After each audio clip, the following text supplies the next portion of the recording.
Next on Currents News, Pope Francis welcomed South Korea's president to the Vatican today and received a potentially historic invitation. The U.S. Secretary of State briefed President Trump with the latest about that missing journalist presumed to have been murdered by agents of the Saudi kingdom. President Trump is warning he'll mobilize U.S. troops and close the border to keep out thousands of migrants now marching north. Plus, the Bishop of Brooklyn, Nicholas DiMarzio, will join us to go into the deep about strengthening the Hispanic church in America and the importance of the encuentro. The news starts right now.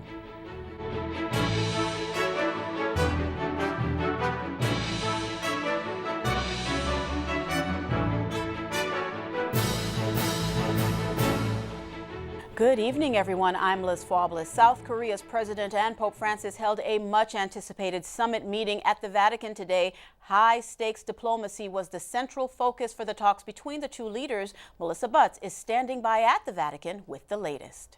What began last week with an invitation for Pope Francis to visit North Korea culminated at the Vatican this morning as the South Korean president verbally delivered Kim Jong-un's invitation to Pope Francis.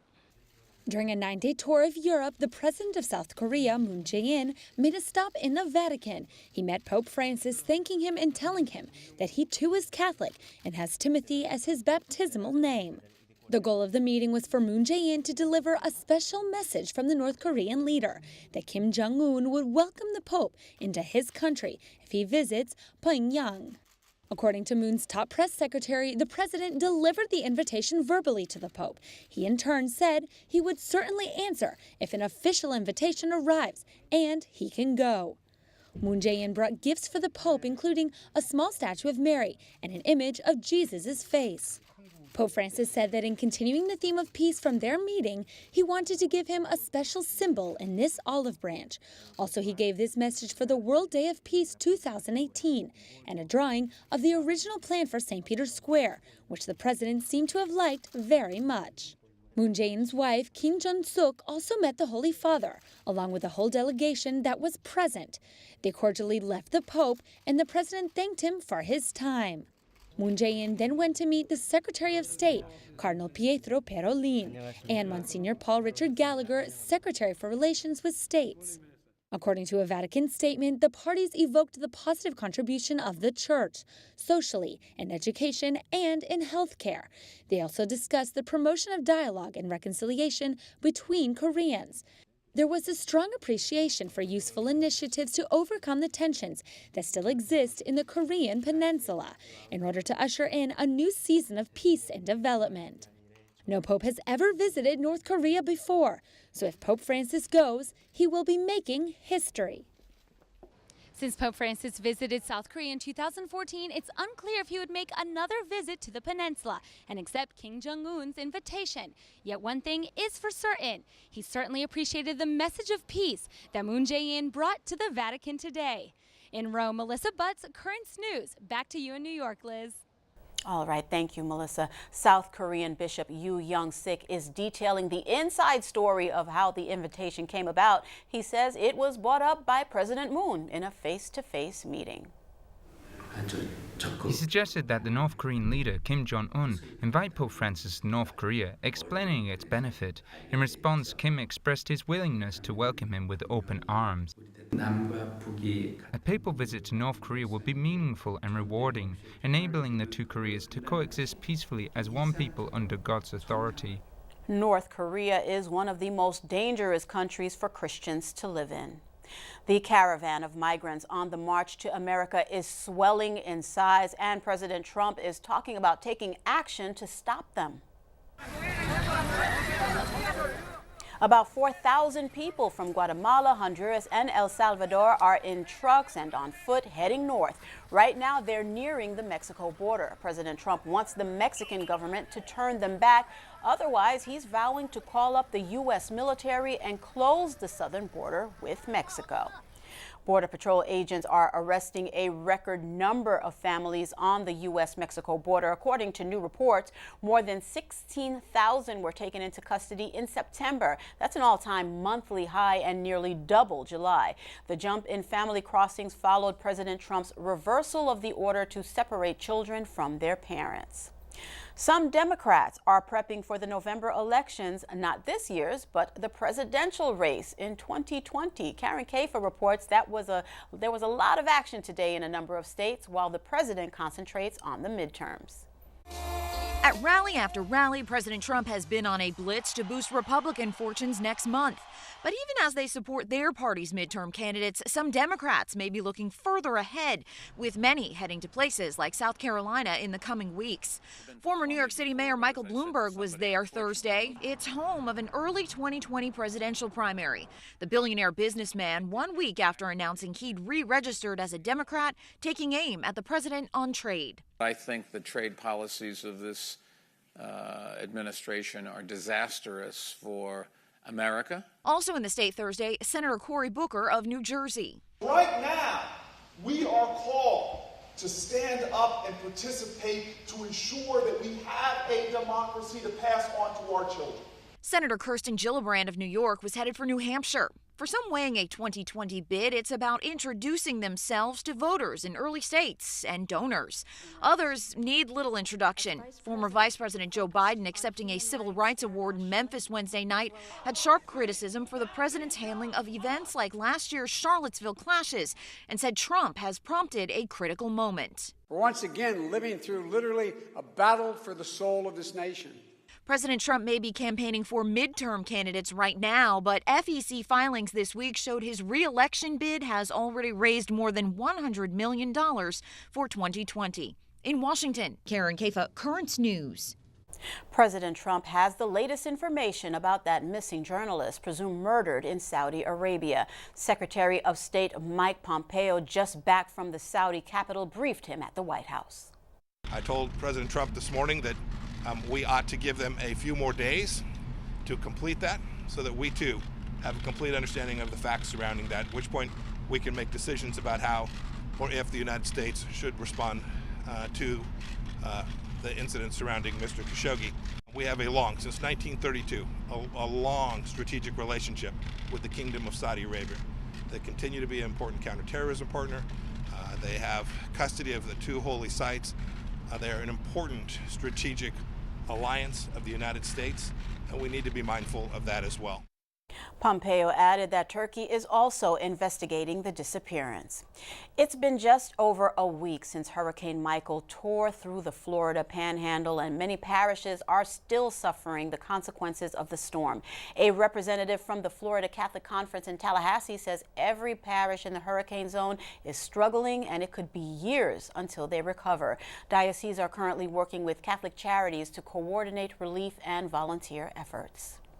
As those churches face their crisis, residents are returning home to deal with the aftermath of what was once the city of Mexico Beach. John Lawrence has more details. Mexico Beach, all but unrecognizable to those who call this place home. It's almost like you're in a dream, like it's not really real, but you know it is. Residents are literally picking up the pieces left by Hurricane Michael. Pictures, anything that's you can't replace, just the things that are irreplaceable. Our house, what's left is a concrete slab, and everything that the house and whatever was in it is in that pile of debris that's up at the street. Hurricane Michael is responsible for at least 32 deaths in 4 states: Florida, Georgia, North Carolina, and Virginia. Roughly half of the confirmed fatalities were in Bay County, Florida, where Michael landed at Category 4 status. But sheriff's deputies say they're finding more victims as the water recedes. They also say people who didn't evacuate could be buried beneath piles of concrete, wood, and metal. Despite the damage, residents say a renaissance is on the way. We will rebuild and we'll be okay. This isn't the end of Mexico Beach. We still have a big story to write, and we're going to write one. FEMA has teams in Florida helping residents register for disaster help. There are also dozens of distribution stops in Florida and Georgia where victims can get food and water. John Lawrence, Currents News. There's a lot more news headed your way. A rare look at no man's land in Myanmar and the attempt to wipe out evidence of the horrors suffered by Rohingya Muslims. A new report on first-time moms, they're getting older. The encuentro and energizing the Hispanic church in America are the main topics as Bishop DiMarzio and Ed Wilkinson go into the deep.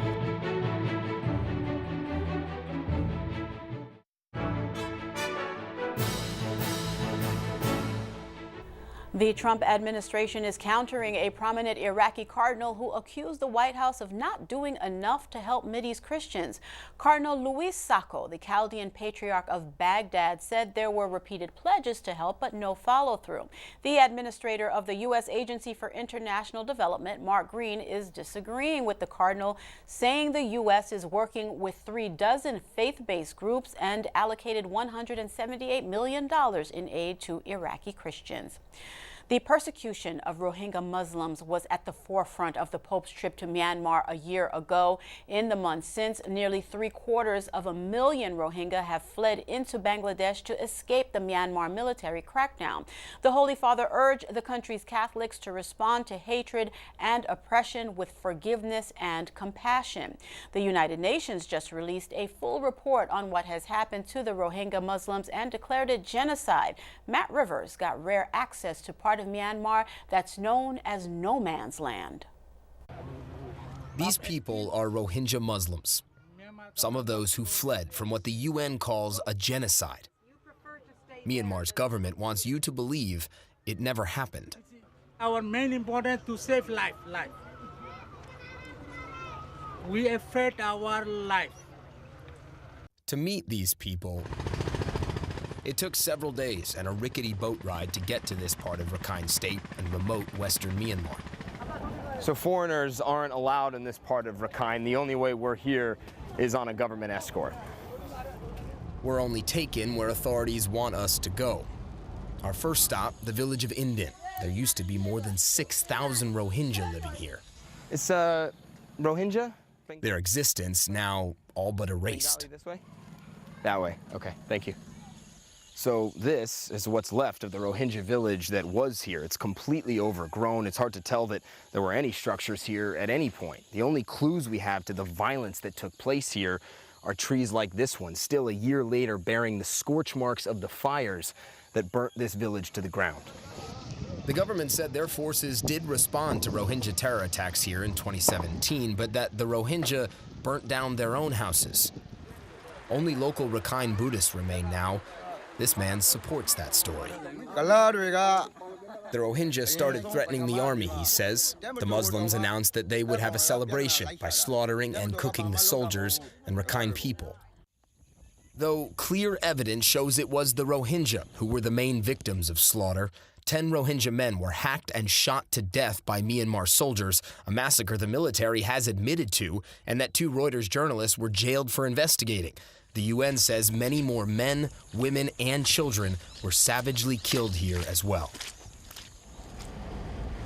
The trip then continues through a barren, empty landscape. Makes sense when you remember the UN says 720,000 Rohingya fled when violence broke out last year.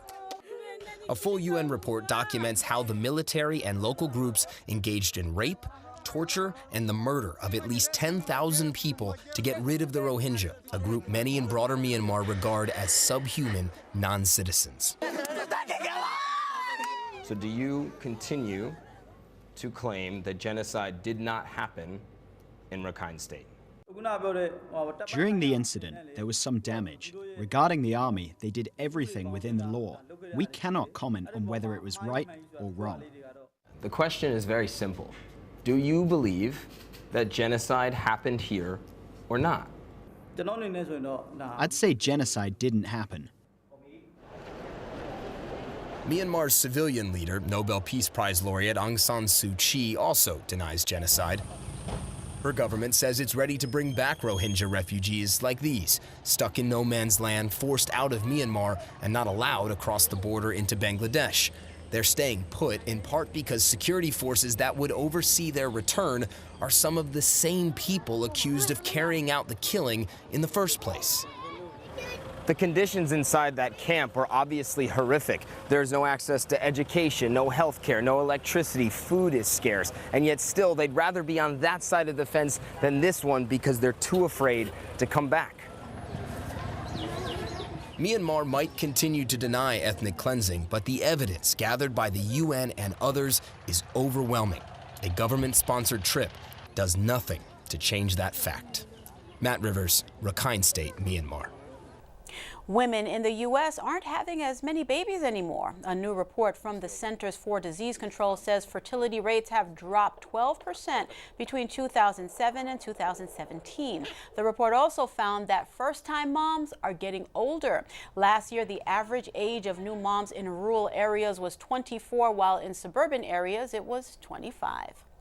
The Hispanic church in America is growing rapidly, and that was obvious during this year's 5th National Encuentro. So for more on that, Ed Wilkinson is here with the Bishop of Brooklyn, Nicholas DiMarzio, for this week's Into the Deep. Hi, Ed. Thanks, Liz. We're going to talk about the Encuentro, which occurred a couple of weeks ago. But Bishop, I wanted to ask you, the Encuentro 5 that was held down in Texas, was really the end of a long process, couple of years process, which actually there was some regional meetings held right here in the diocese and in the state. What are your hopes that would come out of this Encuentro process? Well, the Encuentro process, again, is one that's begun, it's almost 25 years old. It's bringing the Hispanic people together because they're newcomers to the church in the United States, really. Some of them have been here for centuries, too, but the vast majority of the new immigrants, trying to show them that they really are an important part of the church, and that we want them to take responsibility for the future of the church since their numbers are so large. So I think the process is a good one. I think it's producing leadership, and that's the whole point, was trying to get to the leadership of the Spanish-speaking community. To bring them out, lay leadership is what the church is about since Vatican II, and we're identifying that leadership so that they can take leadership roles. Mm-hmm. You mentioned that many Hispanics have been here for many, many years, and a lot of them are fluent in English, and they're really becoming part of the mainstream church. Isn't it true that Hispanics seem to be at all different levels of participation in the church at this point, right? It's very true. We wish we had more priests, but they're in our diocese. I mean, it's so integrated. So many Hispanics work in different areas. We don't have one department where everybody's segregated. It's just part and parcel of the life of the church in this diocese. We have 196 parishes, 110 have Mass in Spanish, some son of Spanish ministry. So it's basically part and parcel of how we act as a diocese. Mm-hmm. Sometimes we say that what happens in Brooklyn happens in other dioceses 10 years later, right? Sometimes do you think we're a little bit game. Ahead of the curve on this? That, we've had this experience of Hispanics coming here since the 50s, really. Yeah, I think we're a little bit ahead of the curve and the integration issue, which is part and parcel of what Brooklyn is about. We have so many ethnic groups, and we all bring them together, and they all feel that they're part. Mm-hmm. At what point, how do we now begin to bring these communities together? Sometimes in many parishes you have the English Mass, you have the Spanish Mass. You have English meetings, you have Spanish meetings. Isn't the goal eventually is that everybody will come into the mainstream and be one? Communion doesn't mean, absolute unity. They're in communion with one another. This made that one of our goals for the last couple of years as a diocese, to foster communion among the people of the parish, especially among the different ethnic groups. They may worship in their own language, they may have their own institutions or groups, but there's times when we need to come together. I think two of the greatest things we do in the diocese to foster that is our annual migration mass, where everybody is present. Mm-hmm. And then also we do the migration dinners, where we honor people from all the apostolates. Everybody's integrated. I wish we had more Hispanics participating. Little by little, they're coming to be part and parcel of it. They always were not part of it, but now they see that this is the way they will come to understand and know other people. Mm-hmm. How would you compare this assimilation process, say to like the way the Irish and the Germans and the Polish came into the Well, church? I think it's a little better. I think there was more antagonism in the past and more separatism. The national parishes really tended to segregate people. Now we have ways of bringing people together that we didn't use in the past. So I think we're a little bit ahead. One of the things that Archbishop Gomez spoke about at the Encuentro was that we're moving into an age of the laity, and he's really calling for the Hispanics to take over more leadership roles and lay roles. What do you think he means that we want to see more people involved in more laity involved? Right, exactly. That's what the church is. We want the lay leadership. We're encouraging it. In our own diocese, we have the Pastoral Institute. We call it now the Holy Spirit Institute. And right now, the majority of those who are participating are Hispanic. So that means that they're taking leadership. They're on their own, and they're looking for leadership opportunities. Mm-hmm. Do we have enough Hispanic priests in the diocese? No, we don't. Mm-hmm. And we should have them from the children of the immigrants, their grandchildren. It takes time. All the groups had, except the Irish, because they came with a lot of priests already. But the other groups, it took time to get the indigenous clergy that took the first, second generation, because it's difficult for immigrants to get the education to be able to come to the level of doing that. So it is an issue. It takes time. Okay, thank you, Bishop. All and right. Liz, it's back to you. All right, thank you, Ed and Bishop DiMarzio. Former Arizona Sheriff Joe Arpaio is suing the New York Times. He's seeking over $140 million in damages after an opinion writer from the Times published a piece that he claims contains false and defamatory assertions. Arpaio says the malicious statements cost him the bid for late Senator John McCain's Senate seat in 2020. Still to come on Currents News, the jackpots just keep on rolling along and the lottery prizes are breaking into record territory. And after a crack from the president of France about large families and intelligence, there's a lot of backlash. We'll be right back.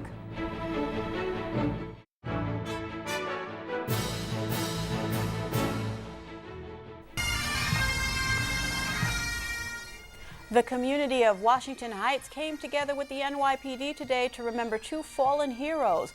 Officers Michael Buchek and Christopher Hoban were killed in the line of duty 30 years ago on this date. Both were tragically killed in separate shootings while patrolling uptown in 1988.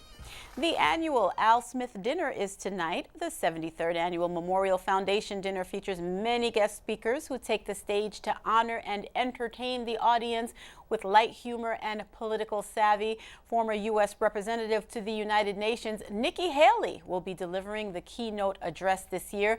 Donations from the event go towards helping the neediest children of the Archdiocese of New York. Just one night after the largest jackpot in Mega Millions history rolled over to Friday, no winner was declared in last night's Powerball drawing. Both prize pots are now worth a combined $1.3 billion. The next Mega Millions drawing is on Friday, followed by the Powerball on Saturday. Good luck, everyone. Finally tonight, French President Emmanuel Macron is sparking controversy over a comment he made about women and large families. He asked a New York audience, quote, "Present me the woman who decided, being perfectly educated, to have 7, 8, or 9 children." Several people took to Twitter to respond. Catholic University professor Catherine E. Pakalek shared this photo of her children, proudly adding they were all by choice. Catholic Cara Moan, one of 8 kids, tweeted her mom was a highly educated, licensed physical therapist. Even priests weighed in. Father Leo Padalingog shared this family of 11 praising their mother, a pediatrician. Ask and ye shall receive. That is Currents News. I'm Liz Faublas. Thank you for joining us because we are putting your faith in the news. Hope to see you again next time.